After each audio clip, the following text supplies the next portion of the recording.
For more latest videos and updates, please subscribe our channel and hit the bell icon.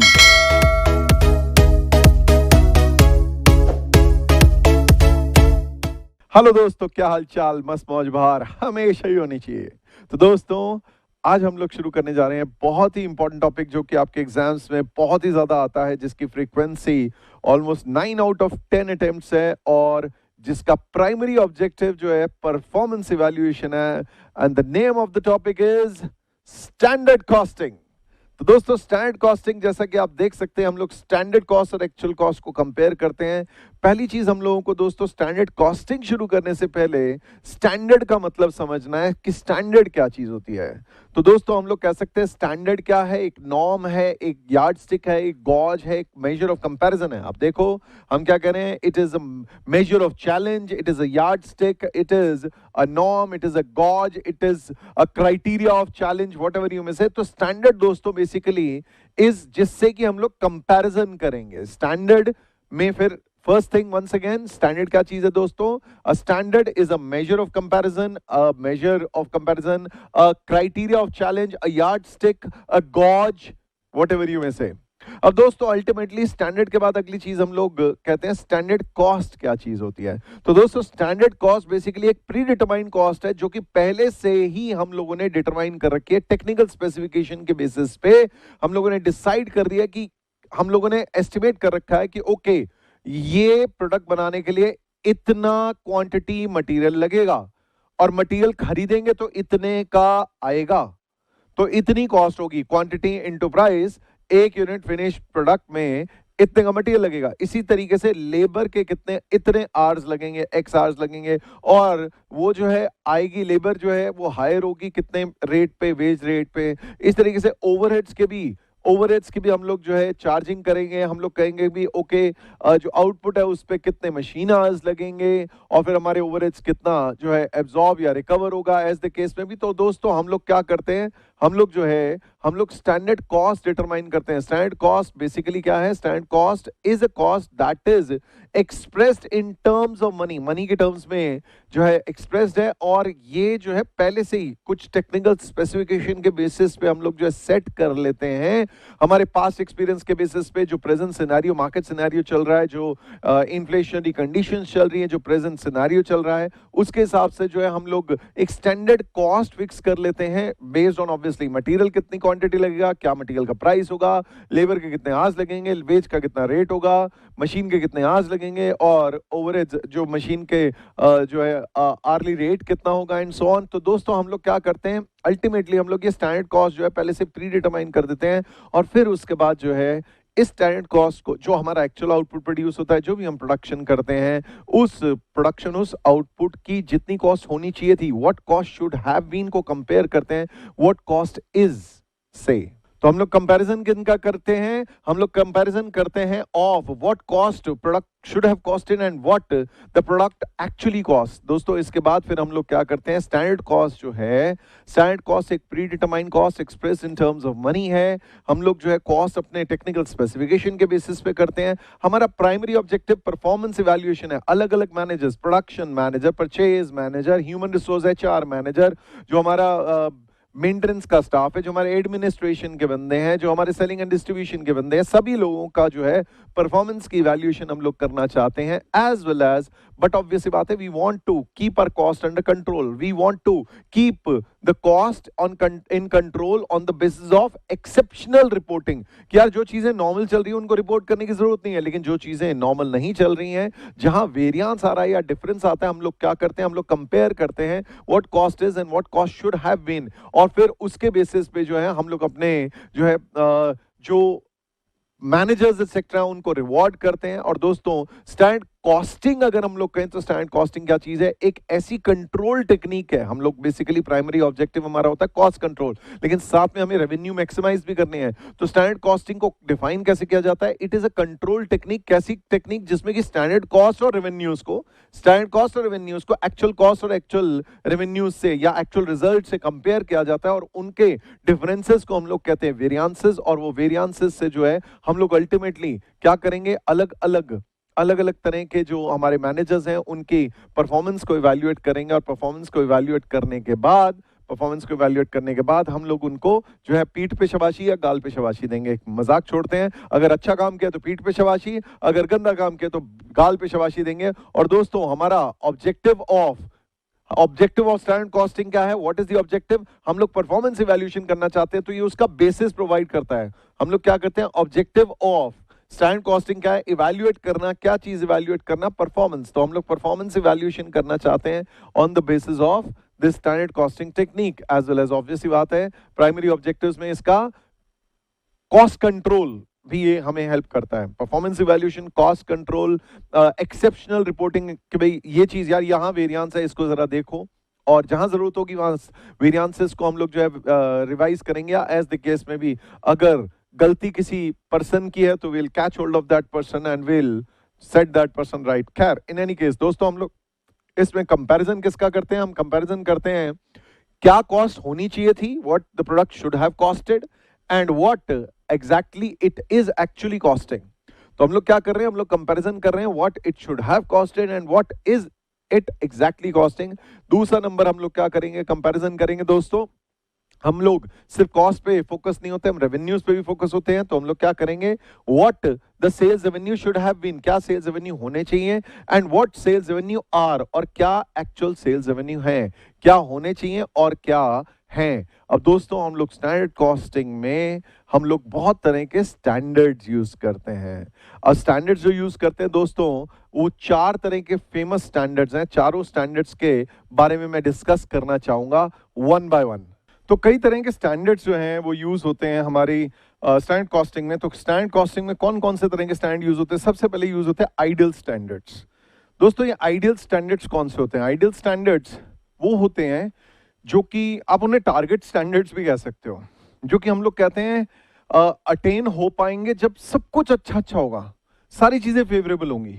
कहने का मतलब best productivity निकल रही हो, बेस्ट इक्विपमेंट यूज हो रहा हो, बेस्ट प्लांट लेआउट हो, मैक्सिमम एफिशिएंसी हो वर्कर्स की, मशीन्स की, और ऑप्टिमम यूटिलाइजेशन ऑफ रिसोर्सेज हो, लीस्ट वेस्टेजेस हो, और उस हिसाब से हम लोग कह सकते हैं minimum possible cost and maximum possible output का जो है कॉम्बिनेशन हो।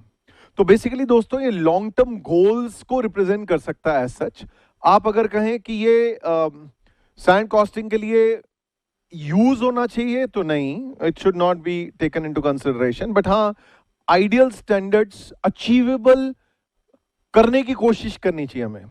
दूसरा नंबर होते हैं नॉर्मल स्टैंडर्ड्स। दोस्तों नॉर्मल स्टैंडर्ड्स क्या होते हैं? ये स्टैंडर्ड्स जो हैं नॉर्मल ऑपरेटिंग कंडीशंस में बनाए जाते हैं, आइडियल कंडीशंस में नहीं। इसमें जो स्टैंडर्ड आवर्स हैं वो नॉर्मल एफिशिएंसी के हिसाब से बेसिस में लेते हैं, वेस्टेजेस भी नॉर्मल जितनी होनी है वो लेके चलते हैं, और जितनी नॉर्मल मार्केट डिमांड है उसको मद्देनजर रखते हुए कि भाई मार्केट में इतनी डिमांड है, उसको हिसाब से रखते हुए तो normal efficiency, normal sales volume, normal output, normal wastage, normal production volume, whatever you में से। ये नेक्स्ट थर्ड नंबर आता है बेसिक या बोगी स्टैंडर्ड्स। दोस्तों ये बेसिक या बोगी स्टैंडर्ड्स होते क्या हैं? बेसिकली क्या है दोस्तों, ये हम लोग कहते हैं ये वाले स्टैंडर्ड्स वो हैं जो कि long term period of time पे, बेसिक मींस बिल्कुल शुरुआत में बेस ईयर में हम लोगों ने शुरू कर दिए, इनको चूज कर दिया कंपैरिजन के लिए, लेकिन लॉन्ग रन में ये सस्टेन नहीं करेंगे, क्योंकि देखो बड़ी सिंपल सी बात है, over a period of time inflation होगा, चीजें बदलेंगी। तो एज सच हम लोग क्या करें, आज की डेट में ये अटेनेबल स्टैंडर्ड नहीं है, ये do not represent the present attainable standards. ये जो हैं ये बेसिकली इनको बेस ले लेते हैं। अगर हम लोग over a period of time study करें, लॉन्ग टर्म बेसिस पे स्टडी करें, तो हम लोग क्या कहते हैं, ये बेसिक स्टैंडर्ड या बोगी स्टैंडर्ड्स को लो और एक्चुअल को कंपेयर करो इसके मुकाबले कि कितना परसेंटेज है, और जो आपका करंट स्टैंडर्ड है, जो नेक्स्ट वाले हैं करंट स्टैंडर्ड्स को भी जो आप कंपेयर करो इन बेसिक स्टैंडर्ड्स या बोगी स्टैंडर्ड से परसेंटेज। जैसे फॉर एग्जांपल लेट्स से हमारे बेसिक स्टैंडर्ड्स थे जी, हमारा खर्चा होना चाहिए जी 100 रुपए, और एक्चुअली जो है let's say example they are coming out to 150, तो 150 अपॉन 100 इंटू 100 150% हो गया। अब लेकिन जो आपके करंट स्टैंडर्ड्स हैं वो current standards let's second example are 148, तो 148 अपॉन 100 इंटू 100, तो हम लोग क्या कर सकते हैं, परसेंटेजेस निकाल सकते हैं, और उनका ना over a period of time हम लोग जो उनको ग्राफिकली भी प्रेजेंट कर सकते हैं कि ओके इस पीरियड में इतना बेसिक स्टैंडर्ड के कंपैरिजन में करंट स्टैंडर्ड ये था, ये था, ये था, ये था और एक्चुअल इतना इतना इतना है। फिर उन दोनों को प्लॉट करके हम लोग जो ट्रेंड एस्टैब्लिश कर सकते हैं बेसिक स्टैंडर्ड से, क्या ट्रेंड चल रहा है अभी। नेक्स्ट, इससे नेक्स्ट आता है दोस्तों करंट स्टैंडर्ड्स। करंट स्टैंडर्ड्स में मैंने आपको बताया नहीं, बट बता देता हूं। करंट स्टैंडर्ड्स क्या रिफ्लेक्ट करते हैं, बेसिकली मैनेजमेंट के एंटिसिपेशन की क्या कॉस्ट होंगी एक्चुअली अभी के सिनेरियो में, प्रेजेंट सिनेरियो में, करंट पीरियड के लिए क्या कॉस्ट होंगी। तो ये कॉस्ट जो है दोस्तों आप एंटिसिपेट कर सकते हैं। आप जो है अपना कितने आवर्स लगेंगे जो प्रेजेंट सिनेरियो है उसके हिसाब से, जो प्रेजेंट में प्राइसेस क्या होंगे, लेबर के, मटेरियल के, ओवरहेड्स के, एक्सेट्रा, वो सारे। और एज द केस में भी हम लोग ये कह रहे हैं जो हमारी प्रेजेंट यूजेज है, प्रेजेंट वेस्टेजेस हैं, प्लान्ड आउटपुट है या बजटेड आउटपुट है, जितना हम लोग प्रोड्यूस करने का सोचते हैं इस पीरियड के लिए, वो पीरियड जो 1 महीना हो सकता है, 1 साल हो सकता है, क्वार्टर हो सकता है, हाफ ईयर हो सकता है, उसके लिए क्या आपके स्टैंडर्ड्स एस्टैब्लिश हुए हैं। ठीक है दोस्तों, तो हम लोग जो है ये अलग अलग तरह के स्टैंडर्ड्स जो यूज करते हैं। प्रैक्टिकली हम लोग स्टैंडर्ड कॉस्टिंग में करंट स्टैंडर्ड्स को यूज करना पसंद करते हैं। नेक्स्ट, उसका बाद दोस्तों हम लोग डिस्कस कर रहे हैं स्टैंडर्ड कॉस्टिंग के स्टेप्स क्या होते हैं। तो दोस्तों स्टेप्स जो हैं, में सबसे पहला स्टेप क्या है, हम लोग क्या करेंगे, ऑब्वियसली करंट स्टैंडर्ड से एक्चुअल कॉस्ट, एक्चुअल रेवेन्यूज को कंपेयर करेंगे और कंपैरिजन करके वेरिएंसेस निकालेंगे। और जो वो वेरिएंसेस निकले हैं उन वेरिएंसेस के रीजंस को इन्वेस्टिगेट करेंगे। We will investigate the reasons for these variances.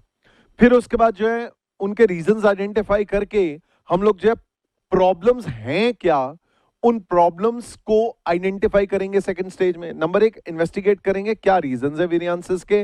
Number 2 हम लोग आइडेंटिफाई करेंगे कि क्या प्रॉब्लम्स हैं। नंबर 3 दोस्तों हम लोग लेंगे करेक्टिव एक्शंस, क्योंकि जी जो भी चीजें गलतियां हो गई हैं उनके करेक्टिव एक्शंस करें। तो दोस्तों ये वाली चीजें हम लोग जो है स्टेप्स एंड स्टैंडर्ड कॉस्टिंग में कि भी रीजंस वगैरह हम लोग आइडेंटिफाई करेंगे। लेकिन उससे पहले दोस्तों मैं आप लोगों को बताना चाह रहा हूं कि हमारे वेरिएंसेस जो हैं, जो वेरिएंस एनालिसिस, देखिए स्टैंडर्ड कॉस्टिंग का मेनली प्रैक्टिकल आता है, बट हल्का सा प्रैक्टिकल में थोड़ा सा थियोरेटिकल कॉन्सेप्ट्स भी बीच में मर्ज कर सकते हैं। तो you need to read and go through the theory as well, इसीलिए मैं आप लोगों को थियोरेटिकल एस्पेक्ट्स भी बता रहा हूं। बट अब आप लोग एक काम कर रहे हैं, आप लोग हेडिंग डाल रहे हैं स्टैंडर्ड कॉस्टिंग,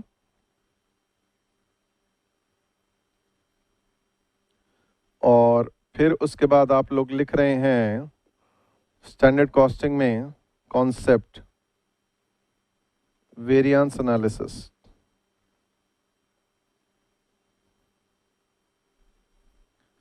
वेरिएंस एनालिसिस, अब इसमें दोस्तों हम लोग सबसे पहले जो टोटल वेरिएंसेस निकलते हैं उनको हम लोग ब्रॉडली कैटेगराइज कर सकते हैं दो पार्ट्स में। एक हम लोग कह सकते हैं सेल्स वेरिएंसेस, या चलो पहले कॉस्ट लिख देता हूं, कॉस्ट वेरिएंसेस। दूसरा हम लोग देखते हैं सेल्स वेरिएंसेस।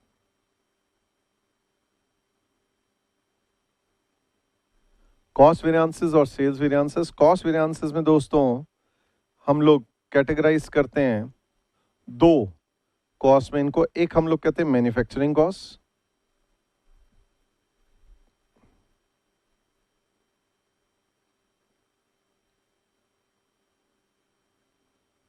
दूसरा हम लोग कहते हैं non manufacturing cost.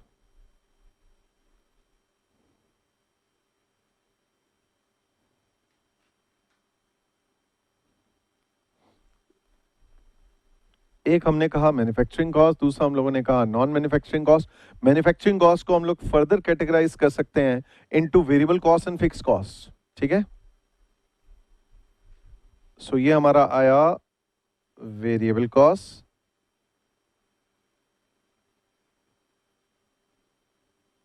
And then fix cost. फिर हम वेरिएबल कॉस्ट को फर्दर कैटेगराइज कर सकते हैं डायरेक्ट मटेरियल, डायरेक्ट लेबर और वेरिएबल मैन्युफैक्चरिंग ओवरहेड्स में।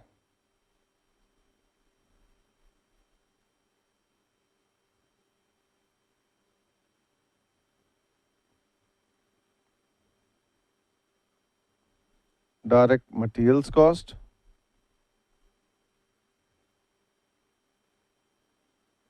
Direct labour cost,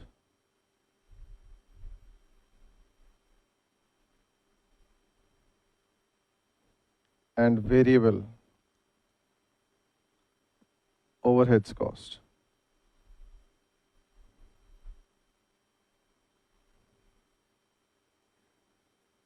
direct materials cost, direct labour cost और वेरिएबल ओवरहेड्स कॉस्ट। और फिक्स कॉस्ट ऑब्वियसली मैन्युफैक्चरिंग की है ही है, फिक्स का रेंट, इंश्योरेंस वगैरह जो भी है तो हम उनको इकट्ठा ही लेते हैं। और जो नॉन मैन्युफैक्चरिंग कॉस्ट हैं दोस्तों, उनको भी हम लोग 3 कैटेगरीज फंक्शन के बेसिस पे हम लोग इनको कैटेगराइज कर सकते हैं। ऑफिस एडमिनिस्ट्रेशन,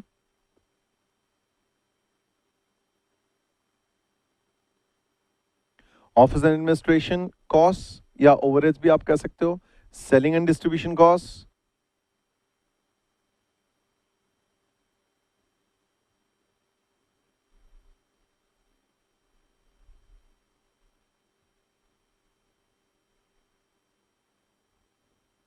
और फिर आप कह सकते हो रिसर्च एंड डेवलपमेंट कॉस्ट।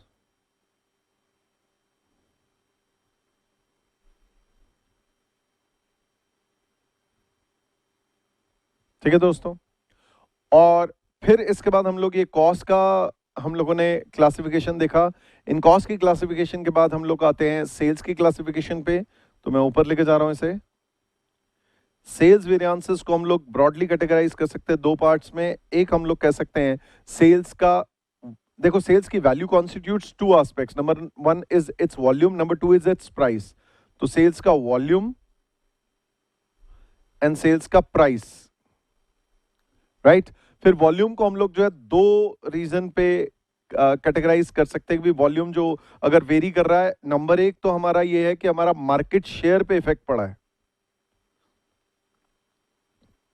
नहीं तो एज द केस में भी इंडस्ट्री के वॉल्यूम पे ही फर्क पड़ा है। तो वी ट्राई टू आइडेंटिफाई क्या रीजंस है। ठीक है दोस्तों, तो ये हम लोगों ने पढ़ना है, राइट।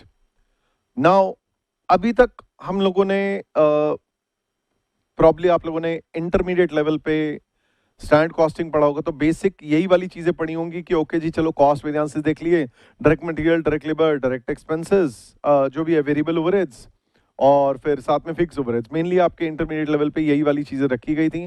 बट यहाँ पर sales margin variances and then उनको जो है वॉल्यूम प्राइस, उनको फर्दर कैटेगराइज करके देख के फिर मार्केट शेयर और इंडस्ट्री वॉल्यूम को भी हम लोग जो है स्टडी करते हैं।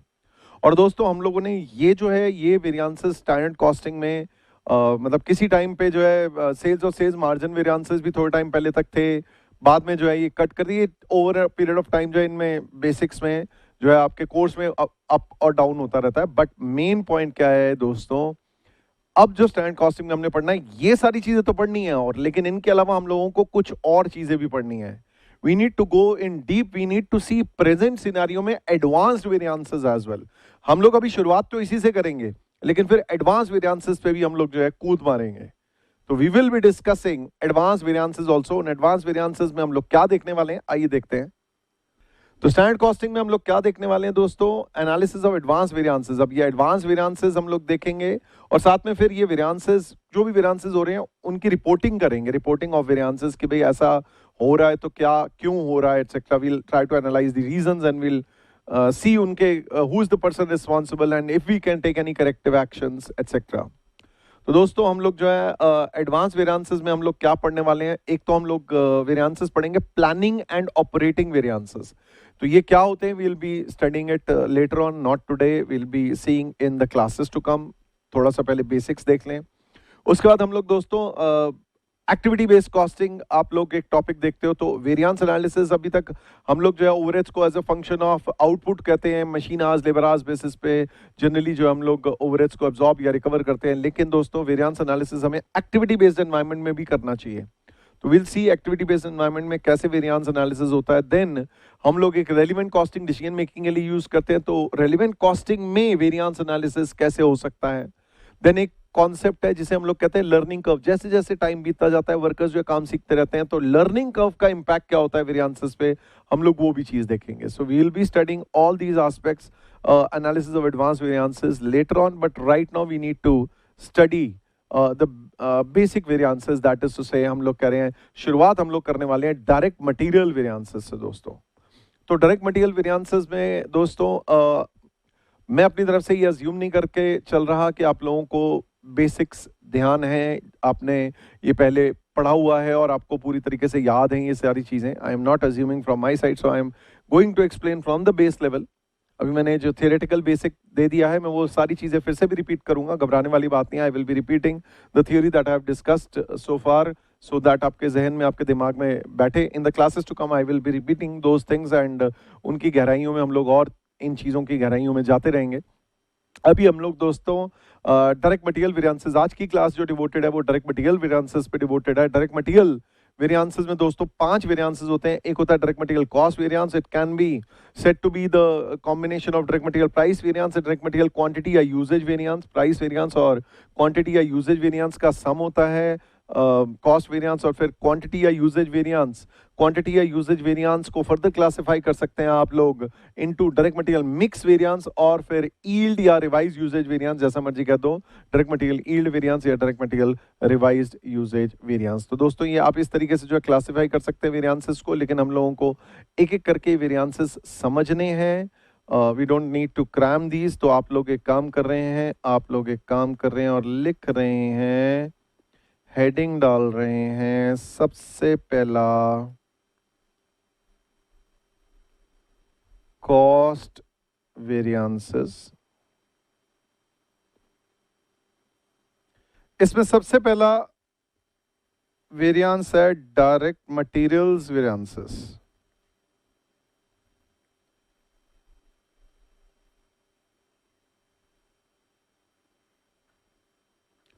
तो हमारी आज की क्लास जो है इसी पे डिवोटेड है.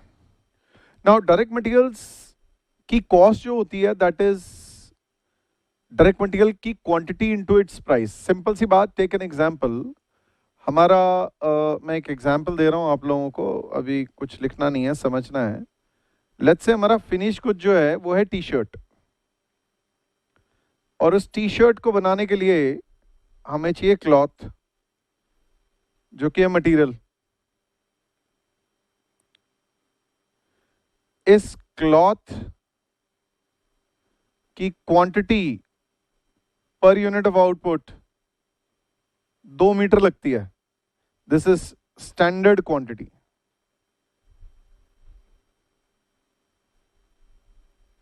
ठीक है ना दोस्तों? Standard quantity per unit 2 metre लगती है और स्टैंडर्ड प्राइस पर मीटर आता है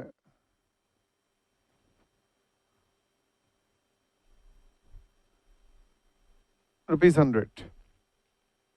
तो मतलब एक टी शर्ट बनाने के लिए 200 रुपए का डायरेक्ट मटेरियल लगना चाहिए. ये direct material cost per unit होना चाहिए. ठीक है ना दोस्तों? Direct material cost per unit should be equal to 200 rupees. So once again 2 meters multiplied by 100 rupees. Standard quantity per unit 2 meters into standard price per meter 100 रुपए. तो 200 रुपए का जो है direct material cost per unit है, number 1.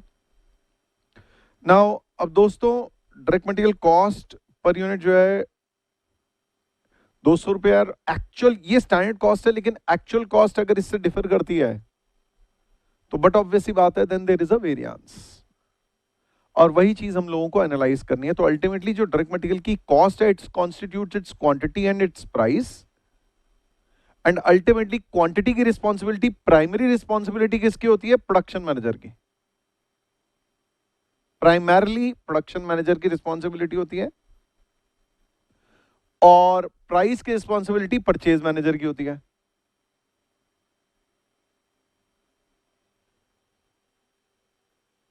तो दोस्तों इसी चीज की एक विजुअलाइजेशन देखते हैं. Let us see a quick visualisation, और उसका एक केस समझते हैं.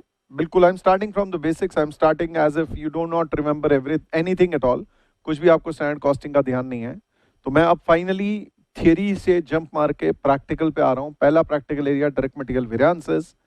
तो डायरेक्ट मटेरियल वेरिएंसेस जो हैं, आप लोगों ने ऑब्वियसली ये हेडिंग डाल दी थी, डायरेक्ट मटेरियल वेरिएंसेस. इसमें हमारे पहला वेरिएंस जो हम लोग देखते हैं वो होता है direct material cost variance.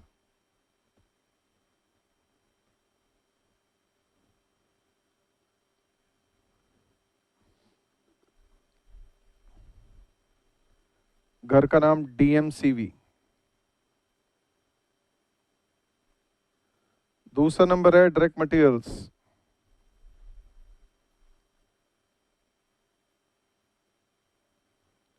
Price variance.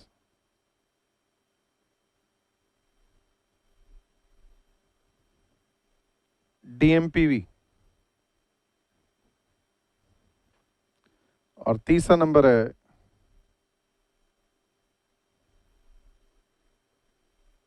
Direct materials quantity या यूजेज वेरिएंस।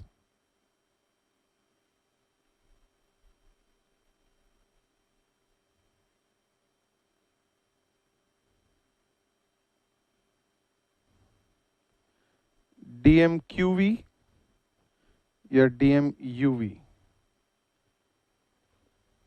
ठीक है दोस्तों, तो ये 3 वेरिएंसेस हैं जो कि हम लोगों ने अभी इनिशियल में डिस्कस करने हैं। आइए जरा एक केस देखते हैं इसी चीज से रिलेटेड। Here we go. अरे ओ प्रोडक्शन मैनेजर, एक टी शर्ट में कितना कपड़ा लगेगा रे? 2 मीटर सरकार। और 1 मीटर कपड़ा कितने का आएगा? 100 रुपए का सरकार। यार मैंने 2000 टी शर्ट बनाई है और कपड़ा 4200 मीटर लगा है।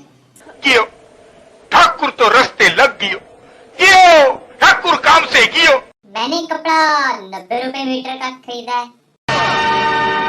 मोगेम्बो खुश हुआ। तो दोस्तों अभी अभी आप लोगों ने इसमें क्या देखा, what did you saw right now? अभी अभी जो आपने देखा इज कि हमारा जो आउटपुट है वो टी शर्ट है, फिनिश गुड जो है वो टी शर्ट है,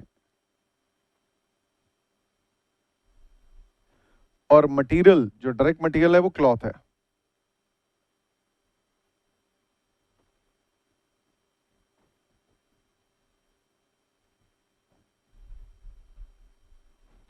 तो फिनिश गुड जो है वो टी शर्ट है और डायरेक्ट मटेरियल जो है वो क्लॉथ है। और इस केस में जो मटेरियल की क्वांटिटी लग रही है, इनके हिसाब से पहली चीज मैं एक्चुअल आउटपुट भी लिख दूं। एक्चुअल आउटपुट इन्होंने 2000 टी शर्ट्स बनाई हैं।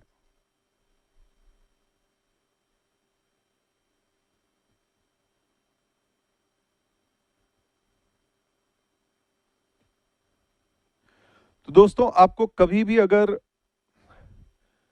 Ever in your life standard costing में मटेरियल वेरिएंसेस बनाने हैं और ये 3 वेरिएंसेस निकालने हैं, प्राइस वेरिएंस, कॉस्ट वेरिएंस और क्वांटिटी वेरिएंस, तो इस केस में आपको सबसे पहले ना एक टेबल बना लेनी चाहिए। ये 3 वेरिएंसेस अगर निकालने तो 6 कॉलम बनाने चाहिए। पहला कॉलम बनता है standard quantity for actual output,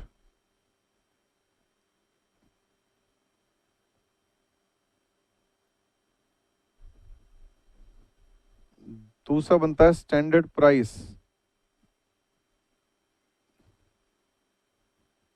obviously पर मीटर कहेंगे, ये भी मीटर्स में कहेंगे। Standard cost for actual output,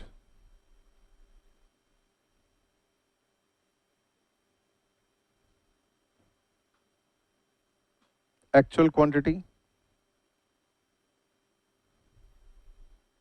actual price per metre, ये भी मीटर्स में, ये रुपीस और ये एक्चुअल कॉस्ट, ऑब्वियसली रुपीस।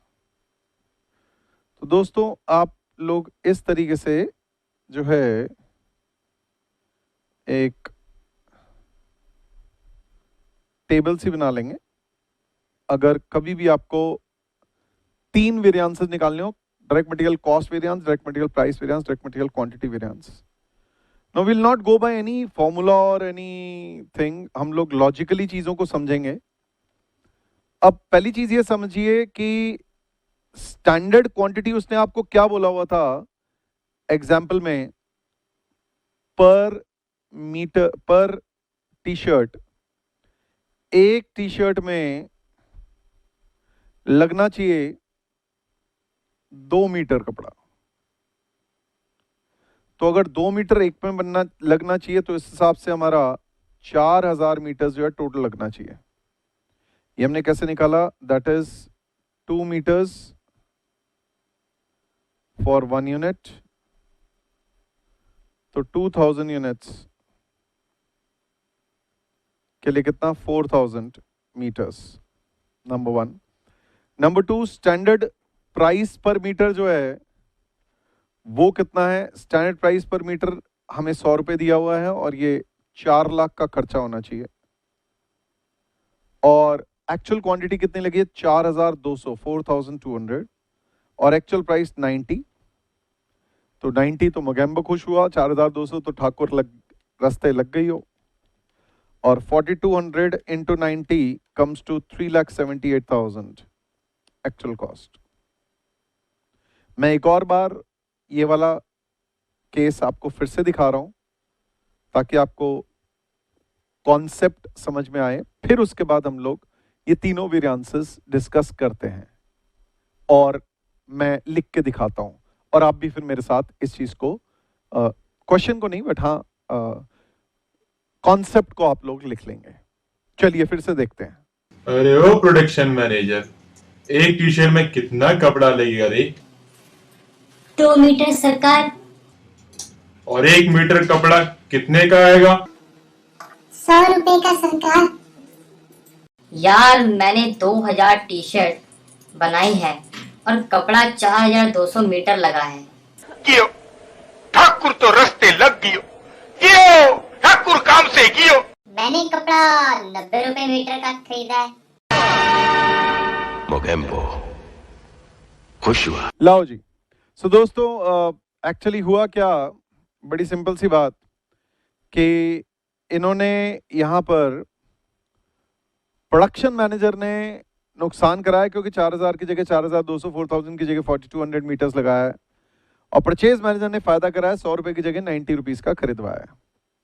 तो एज सच अगर मैं कहूं डायरेक्ट मटेरियल कॉस्ट वेरिएंस, तो आप लोग लिख सकते हैं मेरे साथ साथ।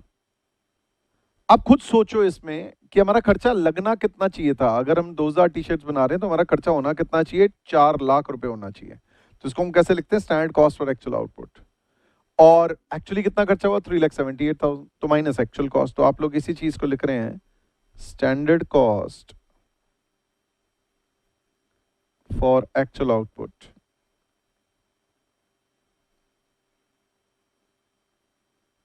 Obviously minus actual cost. Material cost की बात कर रहे हैं। तो दोस्तों कभी भी आपको ऐसा सवाल आए तो हमेशा आप इक्वेशन जरूर लिखें पहले। तो हम लोगों ने इक्वेशन लिखी, standard cost for actual output minus actual cost.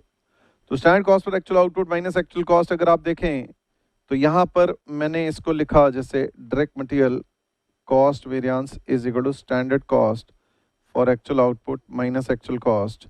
तो हमारा खर्चा कितना होना चाहिए था, हमारा खर्चा होना चाहिए था 4 लाख और हमारा खर्चा हुआ कितना है, 3,78,000। इसका मतलब क्या है, 22,000 का फायदा है, ₹22,000 फेवरेबल। तो this is direct material cost variance. फिर बारी आती है डायरेक्ट मटेरियल प्राइस वेरिएंस पे। प्राइस वेरिएंस बड़ा सिंपल है दोस्तों। अब प्राइस की रिस्पॉन्सिबिलिटी किसकी है, प्राइमरली परचेज मैनेजर की है। Primarily purchase manager is responsible for the price की वेरिएशन। तो अकॉर्डिंगली हम कहते हैं जितना भी प्राइस की वेरिएशन है, standard price minus actual price, जैसे यहां पर 100 रुपए की जगह ये 90 रुपीज का लेके आया है purchase manager, good for the organisation, good for him. 100 रुपए का उसको प्राइस खरीदना था और उसने 90 रुपीज का खरीदा। और क्वांटिटी कितनी लगी जी, क्वांटिटी 4200 ये इस्तेमाल हुई है मीटर्स। इसका मतलब क्या है, उसने टोटल मिला के 4200 मीटर्स पे फायदा कराया 10-10 रुपए का, दैट इज से ₹42,000 का फायदा कराया। तो आप इसको दोस्तों लिखते कैसे हैं, standard price minus actual price into actual quantity used. तो आप यहां लिख सकते हैं इसी चीज को मेरे साथ साथ, standard price per unit minus actual price per unit into actual quantity in units। तो सिंपल सी बात सोचो, अगर आप परचेज मैनेजर हो, step into the shoes of purchase manager, आपको 100 रुपए का खरीदना था, आप 90 रुपीज का खरीदे हो, तो आपने 10 रुपए पर मीटर का फायदा कराया, और कितने मीटर्स पे 4200 मीटर्स जो है इस्तेमाल हुए, तो आपने 4200 मीटर्स पे फायदा कराया 10 रुपए के हिसाब से, दैट इज टू से आपने 42,000 का फायदा कराया ऑर्गेनाइजेशन को। लेकिन ऑन दी अदर हैंड जो प्रोडक्शन मैनेजर है उसने नुकसान कराया है। कैसे? क्योंकि आप देख सकते हैं उसको लगाना कितना चाहिए था, उसको लगाना चाहिए था 4000 मीटर्स। इसको हम लोग कहते हैं standard quantity for actual output, और उसने एक्चुअली कितनी क्वांटिटी लगाई है, उसने लगाई है 4200, तो उसने ये नुकसान करा दिया इनटू। अब प्रैक्टिकली अब step into the shoes of the production manager. अगर आप प्रोडक्शन मैनेजर हो तो परचेज की वेरिएशन की रिस्पॉन्सिबिलिटी आपकी नहीं है, आपका प्राइस यू विल नॉट से कि अब एक्चुअली अगर प्राइस जो है वो 90 की जगह 900 होता, तो आप तो कहते भाई मुझे तो बताया गया था 100 रुपए का मीटर है। तो एक्चुअल प्राइस जितना भी हो, एक्चुअल प्राइस की रिस्पॉन्सिबिलिटी जो है वो किसकी है, परचेज मैनेजर की।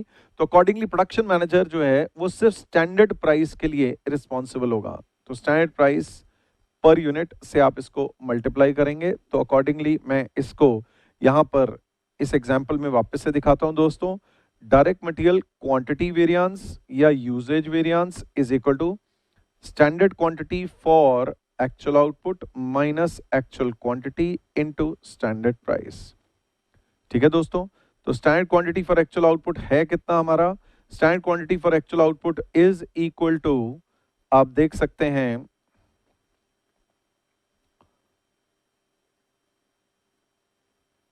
4000 मीटर्स, राइट। और एक्चुअल क्वांटिटी कितना है दोस्तों, 4200 मीटर्स, राइट। तो इसने प्रोडक्शन मैनेजर ने तो नुकसान कराया, 4000 की जगह 4200 लगाया है, into standard price. Standard price is equal to ₹100, क्योंकि प्राइस जितना मर्जी एक्चुअली रहो, he is not responsible for that, the production manager. So 20,000 rupees का एडवर्स है ये। तो दोस्तों ये भी ध्यान रखिएगा always that direct material cost variance will be the sum of direct material price variance and direct material quantity variance. So direct material cost variance is equal to 22,000 favorable is equal to direct material price variance is equal to 42,000 favorable plus direct material quantity variance is equal to 20,000 adverse. तो finally हमारे तीनों variances एक बार quickly recap लेते हैं। Direct material cost variance is standard cost for actual output minus actual cost. Direct material price variance is standard price minus actual price into actual quantity used, and direct material quantity variance या usage variance is equal to standard quantity for actual output minus actual quantity into standard price per unit. ठीक है दोस्तों, तो ये हमारा जो है हम लोगों ने जितना वेरिएंस है कॉस्ट का एक्सप्लेनेशन देखा। अब इसके बाद दोस्तों नेक्स्ट आता है हमारा डायरेक्ट मटेरियल क्वांटिटी वेरिएंस या यूसेज वेरिएंस जो है। अगर एक से ज्यादा तरह का मटेरियल लग रहा है, अगर एक से ज्यादा तरह का मटेरियल लग रहा है, तो उस एक से ज्यादा तरह के मटेरियल में दो और वेरिएंसेस हो सकते हैं। एक हो सकता है जो क्वांटिटी या यूसेज की वेरिएशन है वो बेसिकली या तो मिक्स की वेरिएशन की वजह से हो सकती है, direct materials mix variance,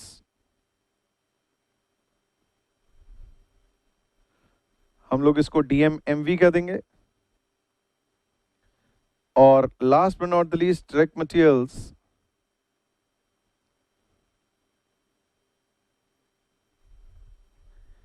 yield variance,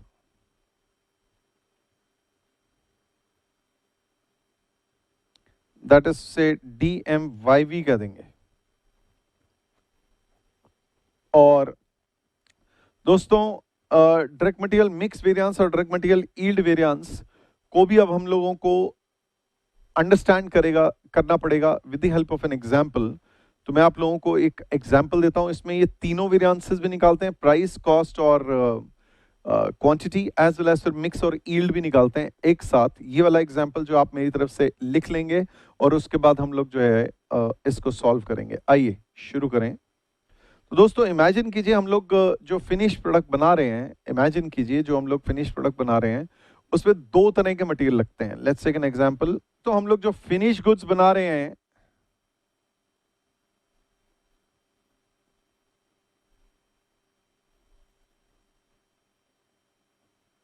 वो बना रहे हैं, let's take an example, samosa. और इस समोसे को बनाने के लिए हम लोग को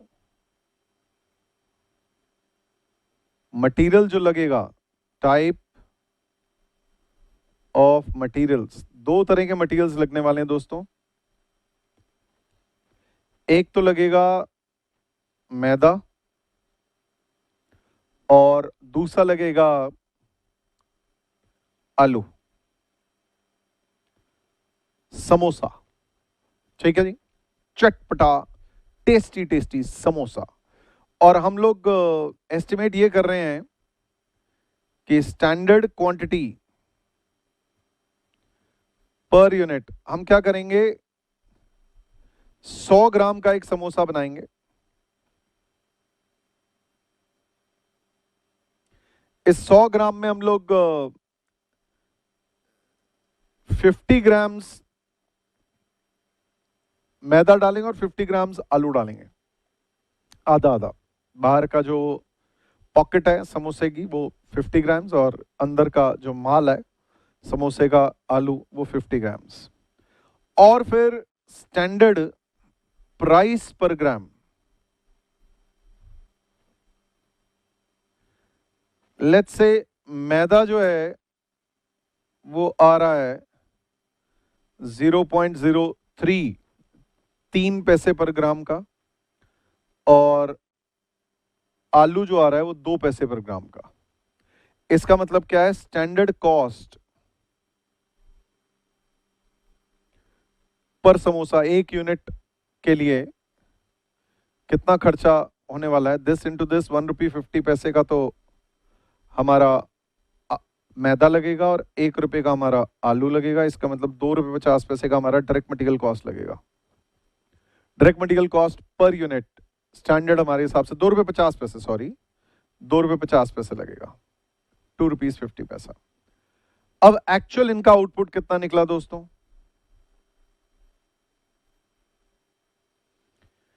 एक्चुअल आउटपुट निकला, लेट्स से 1000 समोसा। और इन 1000 समोसा का दोस्तों मटेरियल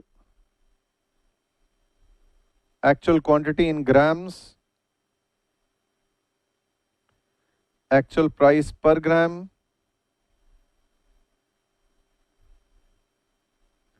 एक्चुअल कॉस्ट। सो दोस्तों it is going to be how much, देखो जरा फ्लोर एक्चुअली कितना लगा 1000 समोसे के लिए। तो दोस्तों एक्चुअल क्वांटिटी फ्लोर जो लगा वो 40,000 ग्राम्स लगा और पोटैटो जो लगा वो 50,000 ग्राम्स लगा। एक्चुअल प्राइस पर ग्राम जो है वो 0.03 है और एक्चुअल प्राइस इसका 0.02 है। तो दोस्तों प्राइस में कोई वेरिएशन नहीं है और इस हिसाब से this is 40,000 multiplied by 0.03 is equal to 1200 रुपये और ये होगा 1000 रुपये। 50,000 इंटू 0.02 1000 रुपये, तो ये इस हिसाब से 2200 का खर्चा एक्चुअली हुआ। और अब मैं अगर बोलूं, हम लोग तो टेबल बनाते हैं। हम लोग टेबल कैसे बनाते हैं दोस्तों, टेबल हम लोग टोटल, जब भी ऐसा सिनेरियो आएगा ना, कि हमें 5 वेरिएंसेस निकालने हैं, तो हमें टोटल 8 कॉलम्स की टेबल बनानी चाहिए। तो 8 कॉलम्स की टेबल मैं आपको बना के दिखाता हूं। ये वही चीज मैं फिर से लिख रहा हूं, material, standard quantity for actual output, standard price, standard cost for actual output, actual quantity, actual price, actual cost और फिर revised standard quantity। ठीक है दोस्तों, तो ये हमारे 8 कॉलम्स बन जाएंगे। रिवाइज स्टैंडर्ड क्वांटिटी को RSQ लिख देते होते हैं हम लोग।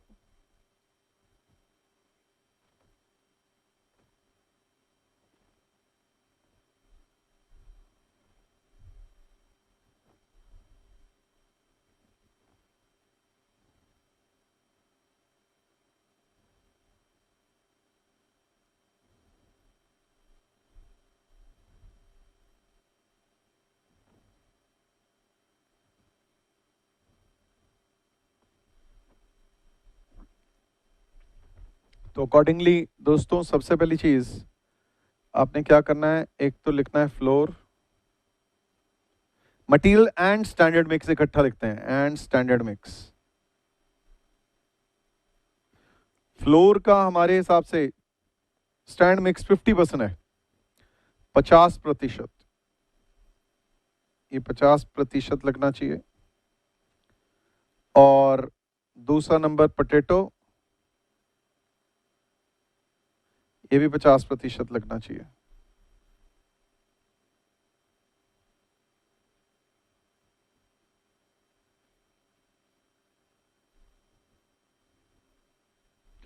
तो दोस्तों बड़ा सिंपल है, ये हमारा आएगा ग्राम्स में,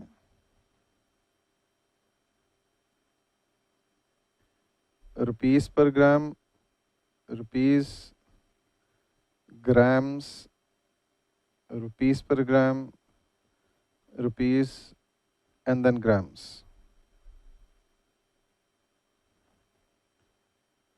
सो दोस्तों, ये आपका मैदा जो है और आलू जो है वो कितना आ रहा है रिस्पेक्टिवली आप देख सकते हैं।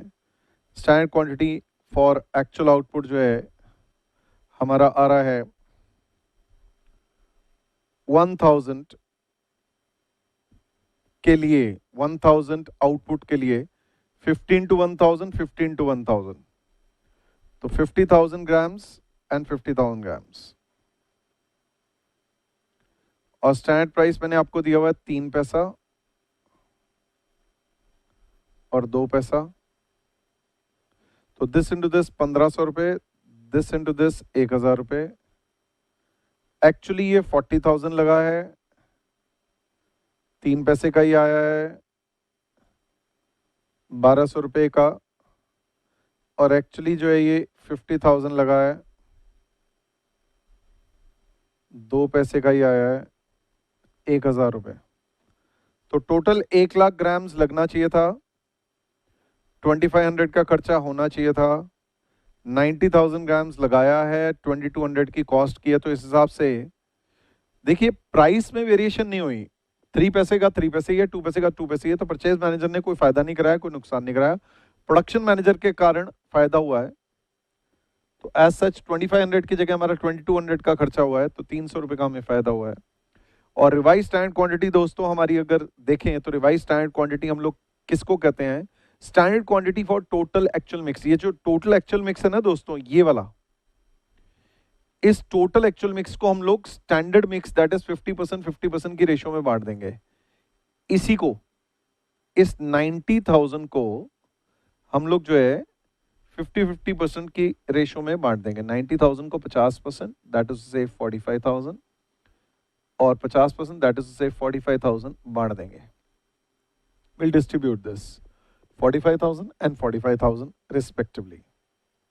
Now once this is done दोस्तों, इसके बाद हम लोगों ने आगे क्या करना है, ये 45,000 और 45,000 बांटा। ये हमने बांटा किस लिए, एक्चुअली प्रोडक्शन मैनेजर जो है ना हमें जो फायदा करा रहा है प्रोडक्शन मैनेजर जो यील्ड या आउटपुट निकलवा रहा है, एक उसकी वजह से फायदा कराता है, एक दूसरा मिक्स की वेरिएशन की वजह से फायदा कराता है। अब एक्चुअली क्या है, हम लोग ये मान के चल रहे हैं कि प्रोडक्ट के आउटपुट की क्वालिटी डिटीरियोरेट नहीं हुई। जो हमारा इंस्पेक्शन डिपार्टमेंट है उसने क्वालिटी चेक करके पास कर दिया उसको कि सही है, आउटपुट मस्त है, कोई दिक्कत नहीं है उसमें। तो अल्टीमेटली प्रोडक्शन मैनेजर ने जो फायदा किया वो ऐसे किया होगा कि जो वेस्टेजेस होती होंगी ना मटेरियल की, वो उसने वेस्टेजेस कंपैरेटिवली कम किए हैं। वेस्टेजेस जितनी होती हैं, स्टैंडर्ड वेस्टेजेस भी कुछ होती हैं, भाई इनपुट डालते हो उसमें कुछ वेस्टेज होती है, तो वो वेस्टेज कंपैरेटिवली इन्होंने कम किया, बहुत ध्यान से किया। हम लोग अपने क्वालिटी ऑफ आउटपुट डिटीरियोरेट कर रहे हैं तो वो और गड़बड़ है, that should not be there. वो फिर हमारी गुडविल को अफेक्ट करेगा, फिर इंस्पेक्शन डिपार्टमेंट की भी गड़बड़ हो जाएगी। तो मान के चल रहे हैं एज सच जो हमारा आउटपुट निकला है इसमें हम लोग क्या कह रहे हैं, हमारी आउटपुट की क्वालिटी में कोई फर्क नहीं पड़ा है। अब टोटल मिला के हमारे 5 वेरिएंसेस इस केस में निकलेंगे। जब भी एक से ज्यादा तरह का मटेरियल होता है तो आप कॉस्ट का वेरिएंस, प्राइस और क्वांटिटी का वेरिएंस के अलावा 2 और वेरिएंसेस निकाल सकते हैं, दैट इज मिक्स और यील्ड का वेरिएंस। तो सबसे पहले मैं आप लोगों को कॉस्ट का वेरिएंस जो है और प्राइस और क्वांटिटी का वेरिएंस निकलवाता हूं। आप लोग मेरी मदद के बिना कर सकते हो, you can do it on your own. ये चीज जो आप कर सकते हो, you can do it on your own without my help. But मैं पर्सनली अपनी तरफ से एक चीज और बोलूंगा, इसके नीचे जो है तकरीबन फ्यू लाइंस, 4 लाइंस के आसपास छोड़ दीजिएगा। हम लोग हमेशा जो है एक हैबिट अपने माइंड को ट्रेन करेंगे कि हम लोग प्रेजेंटेशन एक फॉर्मेट में देंगे जिसमें कि हमसे कोई गलती का आसार ना हो। तो स्टैंडर्ड कॉस्टिंग के लिए I will prepare you on this basis that we'll try to give a presentation whereby we do not commit a mistake in the exam at all and we analyze the data correctly and give a good presentation। तो ये table के बाद 4 लाइनें और छोड़ दीजिएगा। ये 4 lines आपने यहाँ छोड़ दी और फिर आपने शुरू किया डायरेक्ट मटेरियल कॉस्ट वेरिएंस से। हमेशा याद रखिएगा आपने इक्वेशन जरूर लिखनी है, direct material cost variance is equal to standard cost for actual output minus actual cost. तो आप देख सकते हैं हमारी 2500 रुपीज़ की कॉस्ट खर्च होनी थी और 2200 की हुई है, इसका मतलब हमें 300 रुपये का फायदा हुआ है। तो ₹2500 माइनस ₹2200 इज इक्वल टू ₹300 का फायदा। 300 favourable, this is direct material cost variance. फिर बारी आती है direct material price variance. Price की responsibility primarily is of purchase manager. और मजे की बात क्या है, इसमें स्टैंडर्ड प्राइस और एक्चुअल प्राइस इस एग्जांपल में कोई फर्क नहीं है इनटू एक्चुअल क्वांटिटी यूज्ड। तो जब ये अलग कोई फर्क ही नहीं है तो इसको we don't need to write it 3 पैसा माइनस 3 पैसा, 2 पैसा माइनस 2 पैसा into actual quantity. Don't waste your time and the examiner's time जब दिख रहा है कि प्राइस की वेरिएशन नहीं है। फिर डायरेक्ट मटेरियल क्वांटिटी या यूजेज वेरिएंस, ये जरूरत हमें है। इसको हम लोग कैसे करेंगे, standard quantity for actual output minus actual quantity into standard price, ये हम लोग जरूर दिखाएंगे दोस्तों। अब standard quantity for actual output हमारा पोटैटो का अलग और फ्लोर का अलग। हमने पहले किसको लिखा हुआ है, पहले हमने लिखा हुआ है फ्लोर, फिर लिखेंगे पोटैटो। फ्लोर जो है दोस्तों हमारा 50,000 ग्राम्स और 50,000 ग्राम्स लगना चाहिए था, लेकिन एक्चुअली कितना लगा 40,000 ग्राम्स एंड 50,000 ग्राम्स इंटू 3 पैसा इंटू 2 पैसा। तो दोस्तों इधर तो कोई नहीं हुआ, कुछ भी नहीं, 50,000 माइनस 50,000 कैंसिल हो गया। यहाँ 10,000 ग्राम्स इंटू 3 पैसा इज इक्वल टू 300 का फायदा। तो आप देख सकते हैं कि जो फायदा कराया प्रोडक्शन मैनेजर ने वो इस हिसाब से करवाया, क्वांटिटी में फ्लोर कम लगा के उसने फायदा कराया। तो आप चाहें तो आप वेरिफिकेशन भी चेक कर सकते हैं that direct material cost variance is the sum of direct material price variance plus direct material quantity variance या यूजेज वेरिएंस, जो मर्जी कह दें। तो देखिए दोस्तों, cost variance is of course equal to ₹300 favorable and is equal to price variance is equal to 0 and direct material quantity variance is 300 favorable। तो ऐसे करके दोस्तों ये हमारा आ जाता है cost variance is equal to price variance plus quantity variance. फिर अगली बारी आती है दोस्तों डायरेक्ट मटेरियल मिक्स वेरिएंस। अब हम लोग क्या डिस्कस कर रहे हैं? Direct material mix variance. Mix variance देखिए दोस्तों, आपको समझने की जरूरत है कि मिक्स की वेरिएशन किस कारण से हुई है, कैसे हुई है। एक्चुअली क्या है, हम ये कह रहे हैं फॉरगेट दी यील्ड या आउटपुट। एक्चुअली क्या है, मेरी बात ध्यान से सुनेगा, जो direct materials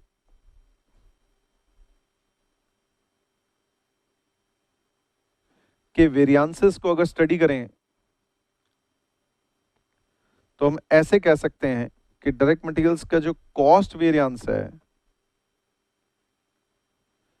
is the sum of direct material quantity variance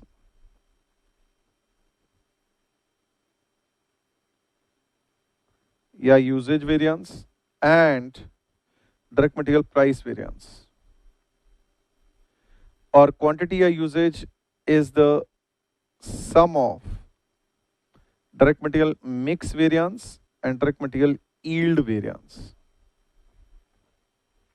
ऐसे करके हम लोग कह सकते हैं। तो आपने देखा है कि cost is the sum of quantity and price, इसी तरीके से मिक्स एंड यील्ड का सम होगा यूजेज या क्वांटिटी। दोस्तों ऐसा है, जब हम मिक्स की वेरिएशन देख रहे हैं, जिस टाइम पे हम मिक्स की वेरिएशन देख रहे हैं, तो मिक्स की वेरिएशन देखते समय हम लोग यील्ड या आउटपुट को पूरी तरीके से नजरअंदाज करेंगे। हम देखेंगे ही नहीं कि हमारा यील्ड या आउटपुट क्या है। फॉरगेट इट कि 1000 यूनिट्स हम लोगों ने एक्चुअली बनाई हैं, एक्चुअल आउटपुट इग्नोर मारो, वी आर नॉट कंसर्न्ड। सिर्फ ये देखो, फॉरगेट दी एक्चुअल आउटपुट कितना बनाया हम देखेंगे नहीं, हम देख ही नहीं रहे इसको। हमने देखना क्या है, हमारे हिसाब से ये जो एक्चुअल क्वांटिटी दोस्तों हम लोगों ने लगाई है 40,000 और 50,000 जो लगाई है, क्या ये 40,000 और 50,000 क्या हमारे स्टैंडर्ड मिक्स 50-50% की रेशियो में है? नहीं।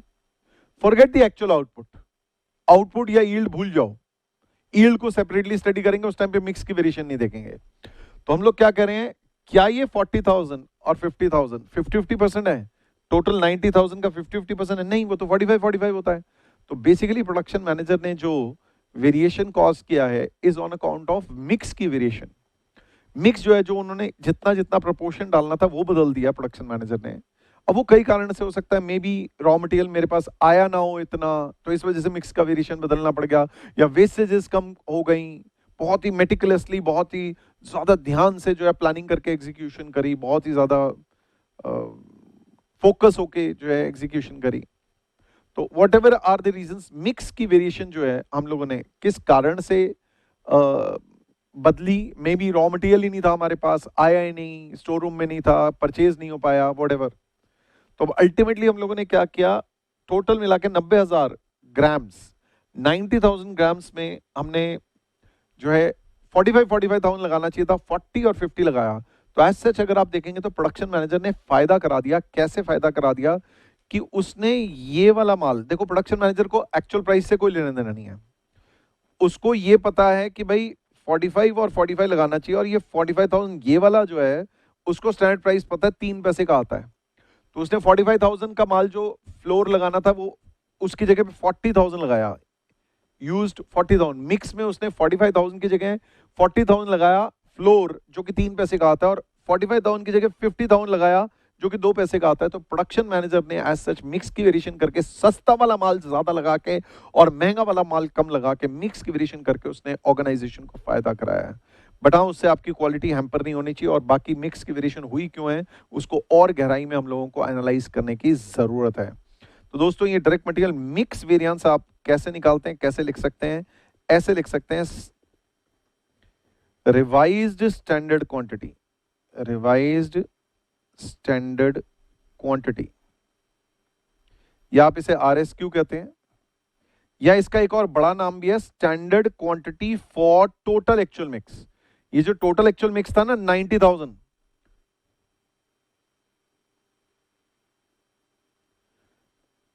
उस टोटल एक्चुअल मिक्स को हम लोगों ने रिवाइज कर दिया स्टैंडर्ड की प्रोपोर्शन में। तो रिवाइज स्टैंडर्ड क्वांटिटी या standard quantity for total actual mix minus actual quantity used into standard price. तो दोस्तों ये आप देख सकते हैं, इन्होंने फ्लोर जो है और पोटैटो जो है, फ्लोर जो है कितना लगाना चाहिए था 45,000 ग्राम्स, और पोटैटो कितना लगाना चाहिए था 45,000 ग्राम्स। और एक्चुअल क्वांटिटी दोस्तों इन्होंने लगाई कितनी कितनी है रिस्पेक्टिवली 40,000 ग्राम्स और 50,000 ग्राम्स। एज सच इन्होंने, इनकी रिस्पॉन्सिबिलिटी प्रोडक्शन मैनेजर की एक्चुअल प्राइस की नहीं है, स्टैंडर्ड प्राइस ही उन्हें पता होता है, उन्हें उसी से लेना देना होता है, प्राइस की वेरिएशन की रिस्पॉन्सिबिलिटी इनकी नहीं है। तो फ्लोर जो है इनके हिसाब से 3 पैसे का आता है और पोटैटो जो 2 पैसे का आता है, तो इस हिसाब से इन्होंने यहाँ पर 5,000 इंटू 3 पैसे दैट इज टू से 5,000 इंटू 3 पैसे दैट इज टू से 150 का फायदा कराया है। और ऑन दी अदर हैंड इन्होंने ये नुकसान कितना हुआ है इन्हें 5,000 इंटू 2 पैसे 100 का नुकसान। तो एज सच टोटल मिला के 50 का फायदा जो है मिक्स की वेरिएशन करा के प्रोडक्शन मैनेजर ने कराया है। इसके अलावा दोस्तों नेक्स्ट फंडामेंटल इज ईल्ड का variation, direct material yield variance, yield या आउटपुट। अब दोस्तों ईल्ड या आउटपुट निकालने के लिए हम लोग जो है 2 तरीके से डील कर सकते हैं, एक आउटपुट वाले तरीके से ही डील कर सकते हैं, एक उसको इनपुट के तरीके में हम लोग जो है बदल सकते हैं। पहले let me go step by step output का तरीका। तो let me show it to you this way. ये जो मैंने बीच में 4 लाइंस छोड़ रखी हैं, इन 4 लाइंस में हम लोग यहाँ इस टेबल के साथ हमेशा दिमाग में जहन में बिठाइए मटेरियल एंड स्टैंडर्ड मिक्स पहला कॉलम, फिर standard quantity for actual output, standard price, standard cost for actual output, actual quantity, actual price, actual cost, और फिर लास्ट में रिवाइज स्टैंडर्ड क्वांटिटी। ऑलवेज आपने ये इस तरीके से बनाना है, नंबर 1। नंबर 2 दोस्तों आप लोगों ने क्या करना है, आपने निकालना है standard cost per unit of output.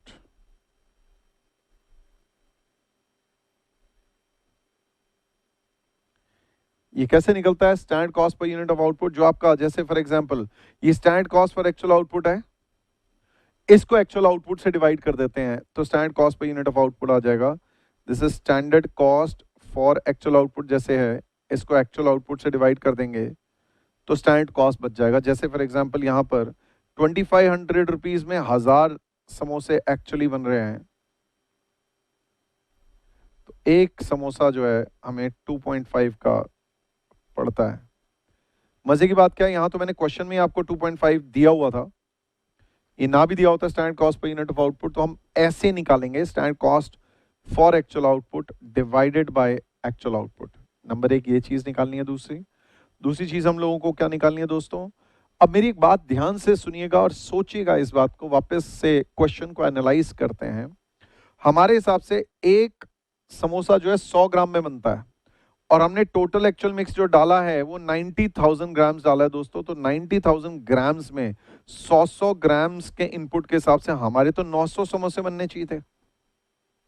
फिर से सोचो yield output, now forget the mix, we are not looking at the mix, we are looking only at the yield और आउटपुट। हम कह रहे हैं हमारे हिसाब से एक समोसा 100 ग्राम में बनता है, हमारा एक समोसा जो है 100 ग्राम में बनता है, तो 100 ग्राम में 90,000 ग्राम्स में हमारे कितने समोसे बनने चाहिए, 900 समोसे जो है बनने चाहिए, क्योंकि 100 ग्राम में एक समोसा, तो 90,000 ग्राम्स में कितने 900 समोसे। ठीक है दोस्तों, तो इसको हम लोग क्या कहते हैं, इसे हम लोग कहते हैं standard output for total actual mix. This is called total actual mix 90,000, और इसके लिए स्टैंडर्ड आउटपुट कितना निकलना चाहिए 900। तो दोस्तों ये हमारा क्या आया है standard output for total actual mix. ये टोटल एक्चुअल मिक्स में 900 समोसे बनने चाहिए यील्ड आउटपुट, लेकिन एक्चुअली कितने बने हैं, look only output, look at only output, do not look at the mix. 900 बनने चाहिए थे, 1000 बने हैं। थिंक इट ओवर, 900 बनने चाहिए थे, 1000 बने, फायदा और नुकसान, यार 900 बनने थे और 1000 आउटपुट बन गया, इट्स गुड फॉर अस। 100 समोसे ज्यादा, वाह। तो 100 समोसे का फायदा, और एक समोसा हमें कितने का पड़ता है दोस्तों, एक समोसा जो है हमें स्टैंडर्ड कॉस्ट, प्रोडक्शन मैनेजर को ये पता है कि 2 रुपये 50 पैसे की पड़ती है, तो इसका मतलब उसने 2 रुपये 50 पैसे इंटू 100 समोसा 250 रुपीज का फायदा करा दिया। तो दोस्तों हम लोग इसको लिखते कैसे हैं, आप लोग यहाँ पर ये जो 2 लाइनें थी ये हो गई 2, और लिखो स्टैंडर्ड आउटपुट, लिखो standard output for total actual mix. कैसे निकालेंगे? सिंपल है, जो टोटल एक्चुअल मिक्स है वो है 90,000 ग्राम्स, और हमारे हिसाब से स्टैंडर्ड 100 ग्राम में एक समोसा बनता है। इसका मतलब 90,000 ग्राम्स में हमारे 900 समोसे बनने चाहिए। That is all. तो 900 समोसे बनने चाहिए, ये हमारा 900 यूनिट्स का आउटपुट होना चाहिए, standard output for total actual mix. अब ये standard output for total actual mix 900 समोसे की जगह हमने एक्चुअली जो हमने 90,000 ग्राम्स डाला है उसमें हमारे 900 समोसे बनने चाहिए। 100 ग्राम का एक समोसा, तो 90,000 में 900, लेकिन बनाया कितना है? 1000। तो यील्ड आउटपुट प्रोडक्शन मैनेजर ने ज्यादा निकाला है, तो अकॉर्डिंगली वेस्टेजेस कम किए, whatever you can say. As such he has used meticulously, he has focused on the output, बहुत अच्छे से जो इसने प्रोडक्शन को प्लानिंग और एग्जीक्यूशन किया, इसीलिए आउटपुट या यील्ड जो ज्यादा निकाला है। तो अकॉर्डिंगली हम लोग क्या करें इसको, यील्ड वेरिएंस इज सिंपल। 100 समोसे इसने ज्यादा बनाए हैं। कैसे? 1000 समोसे एक्चुअली बनाए हैं, 900 बनने चाहिए, तो 1000 समोसे बनाए हैं को हम लोग क्या कहते हैं? Actual output produced.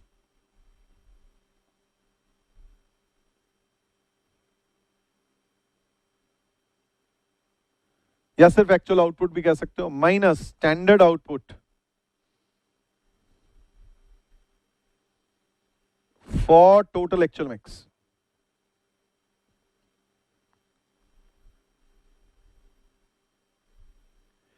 into standard cost per unit of output.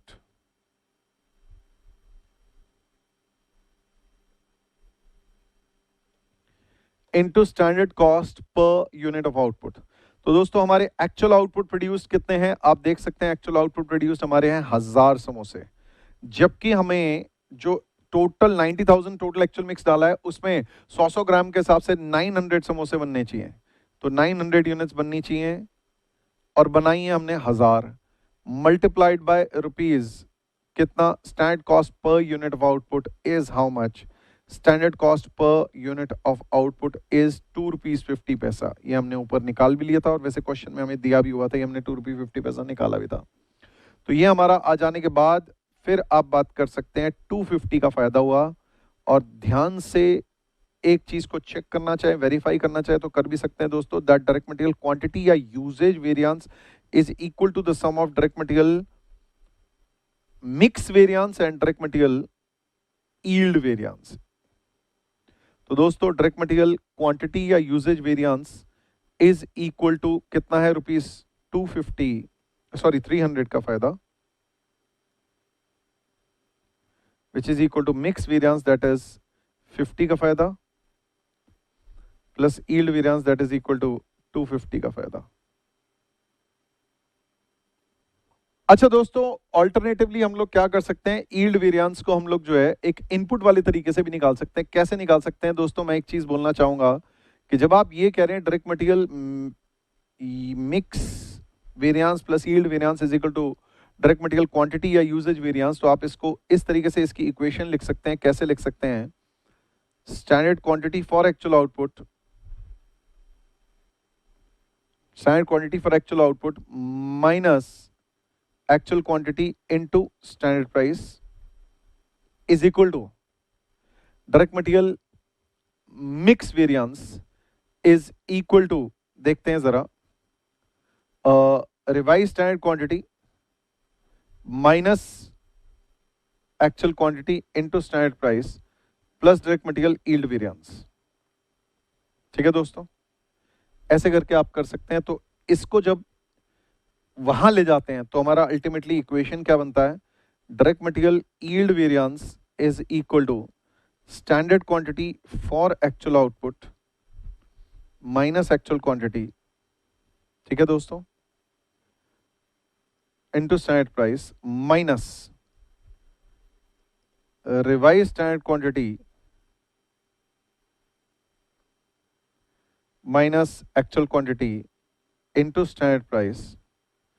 Mathematically जब आप ब्रैकेट खोलते हैं तो ब्रैकेट खोलने से दोस्तों ये माइनस RSQ तो माइनस हो जाता है, और ये minus into minus actual quantity, तो ये एक्चुअल क्वांटिटी पॉजिटिव और ये एक्चुअल क्वांटिटी नेगेटिव, ये कैंसिल हो जाते हैं और ये नेगेटिव में आ जाता है। तो अल्टीमेटली अगर मैं इसका ब्रैकेट खोलूं तो ब्रैकेट खोलने के बाद जो मेरा सिनेरियो आता है दोस्तों वो ऐसा आता है that direct material yield variance is equal to standard quantity for actual output minus actual quantity minus revised standard quantity plus actual quantity into standard price। तो जब आप ये सब लिखते हो दोस्तों तो इसका मतलब ये नेगेटिव एक्चुअल क्वांटिटी और पॉजिटिव एक्चुअल क्वांटिटी कैंसिल हो जाता है और आपका अल्टीमेटली जो आंसर बनता है वो ये बनता है direct material yield variance input वाले तरीके से is equal to standard quantity for actual output minus revise standard quantity into standard price. ऐसे करके भी आप इसे निकाल सकते हैं। अच्छा दोस्तों, फिर इसी तरीके से अगर मैं इसको वेरीफाई करके दिखाऊं इसी सवाल में, तो ये आपका यील्ड वेरिएंस हमारा 250 आपको याद होगा फेवरेबल आ रहा था। तो ये हम लोग जो है फ्लोर और पोटैटो ऐसे कर सकते हैं, फ्लोर और पोटैटो हम लोग ऐसे कर सकते हैं। Standard quantity for actual output is equal to, आप देख सकते हैं हमारा 50,000 ग्राम्स और 50 ग्राम्स था। रिवाइज स्टैंडर्ड क्वांटिटी जो है 45,000 ग्राम्स और 45,000 ग्राम्स है। दोस्तों मैं इसको ऐसे कह सकता हूं कि हमने अब मिक्स की वेरिएशन हटा दिया है। 50-50 जो एक्चुअल क्वांटिटी था उसको भी 50-50% में कर दिया और SQ फॉर AO तो होता ही स्टैंडर्ड मिक्स की प्रोपोर्शन में है, तो एक्चुअल क्वांटिटी को भी एक्चुअल मिक्स को भी स्टैंडर्ड की प्रोपोर्शन में रिवाइज कर दिया into standard price that is से 3 पैसा और 2 पैसा। तो ये आपका दोस्तों this 5,000 into 3 paisa is 150 favorable, then 5,000 into 2 paisa is 100 favorable, and finally total comes to 250 favorable। और ये हमारा आ जाता है डायरेक्ट मटेरियल यील्ड वेरिएंस का मामला खत्म। तो डायरेक्ट मटेरियल यील्ड वेरिएंस दोस्तों आ जाने के बाद नेक्स्ट हम लोग जो है, ये मैंने आपको इनपुट वाले तरीके से भी निकाल दिया। अब फाइनली एक बार कंक्लूड कर लेते हैं क्विकली इस चीज को कि हमारे जो पांचों वेरिएंसेस हैं वो हम लोग निकालेंगे कैसे। तो मैं एक बार क्विकली पांचों के पांचों वेरिएंसेस लिखने कैसे हैं वो मैं आप लोगों को लिखवा रहा हूं और आप लोग जो है इसको स्टेप्स के फॉर्मेट में लिख सकते हैं। Steps for computing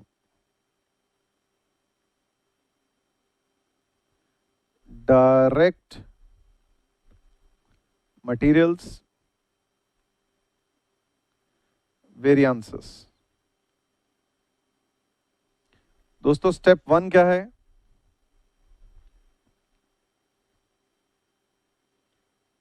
prepare 8 column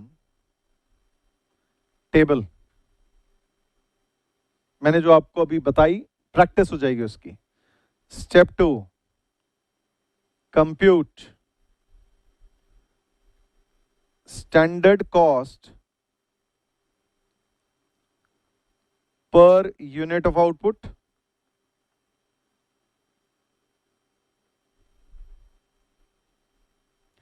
and standard output for total actual mix.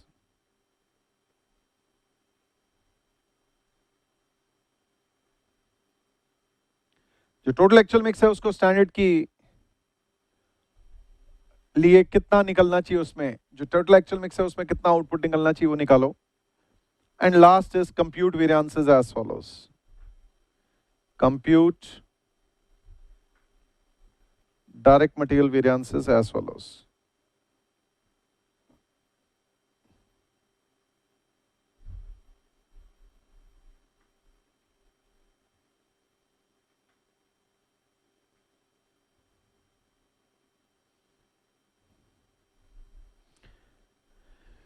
तो सबसे पहला क्या आएगा दोस्तों? Direct material cost variance,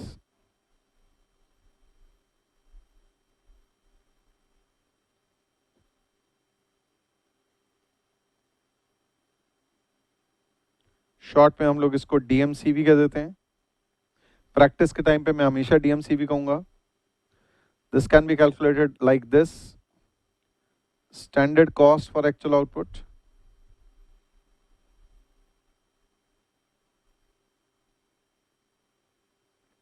obviously minus actual cost.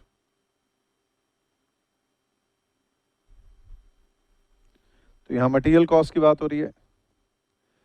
B, direct materials price variance.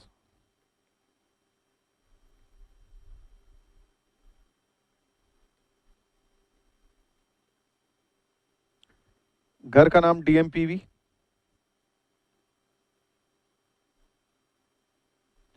so this is equal to standard price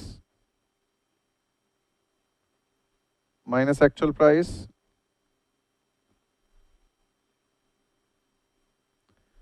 into actual quantity.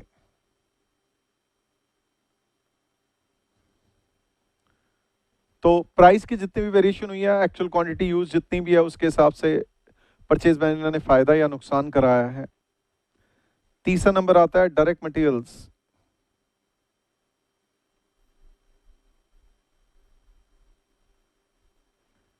Quantity या usage variance.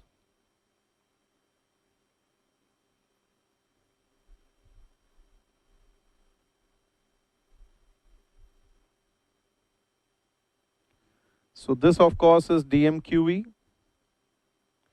या DMUV is equal to, आप ऐसे कह सकते हैं, standard quantity for actual output minus actual quantity into standard price. Standard quantity for actual output minus actual quantity into standard price. D आता है direct materials.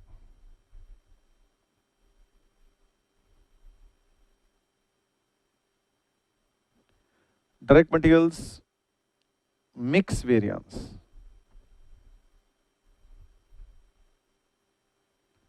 घर का नाम DMMV is equal to revise standard quantity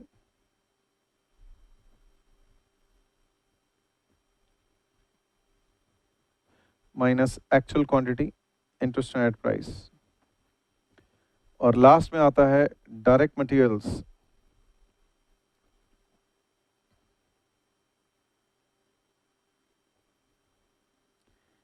yield variance,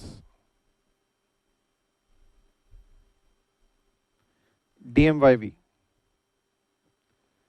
is equal to, आप इसको ऐसे कह सकते हैं, actual output minus standard output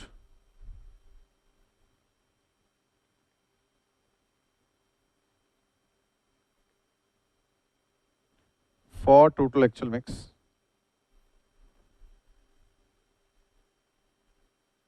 obviously into standard cost per unit of output.